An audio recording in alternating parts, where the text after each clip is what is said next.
దేశాన్ని అన్ని రంగాల్లో అభివృద్ధి చేసిన ఘనత కాంగ్రెస్ పార్టీదేనన్నారు మంచిర్యాల జిల్లా కాంగ్రెస్ ప్రెసిడెంట్ రఘునాథ్ రెడ్డి. చెన్నూరు పట్టణంలో కాంగ్రెస్ ఆవిర్భావ దినోత్సవాన్ని పార్టీ శ్రేణులు ఘనంగా నిర్వహించారు. గాంధీ విగ్రహానికి పూలమాలలు వేసి పార్టీ జెండా ఆవిష్కరించారు డీసీసీ ప్రెసిడెంట్ రఘునాథ్ రెడ్డి. స్వాతంత్ర్యోద్యమంలో కాంగ్రెస్ కృషి చిరస్మరణీయమన్నారు జిల్లా ప్రెసిడెంట్ రఘునాథ్ రెడ్డి.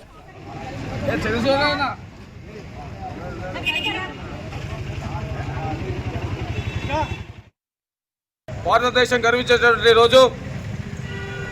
ఆ రోజు బ్రిటిష్ పాలన నుండి విముక్తి చెందడానికి 1885లో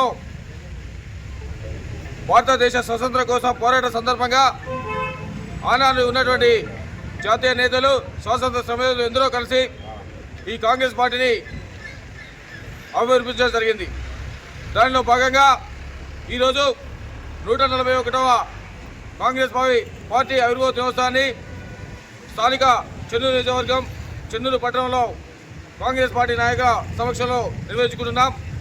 దీనికి గాను ఈరోజు భారతదేశం సుస్థిరంగా ప్రజల మధ్యన కుల మతాలు ద్వేషాలు లేకుండా అందరినీ కలుపుకునే విధంగా ఆ రోజు కాంగ్రెస్ పార్టీ భారతదేశానికి ఒక దిశ నిర్దేశంగా దేశాన్ని పరిపాలించి ఈరోజు ప్రజాస్వామ్యంలో అభివృద్ధి దిశలో ముందుకు తీసుకొచ్చిందంటే ఆ రోజు జవహర్లాల్ నెహ్రూ గారు, మహాత్మా గాంధీ గారు, చాలామంది నేతలందరూ కూడా ఈ కాంగ్రెస్ పార్టీ గుండు మోసుకోవడానికి తీసుకున్నటువంటి నిర్ణయమే.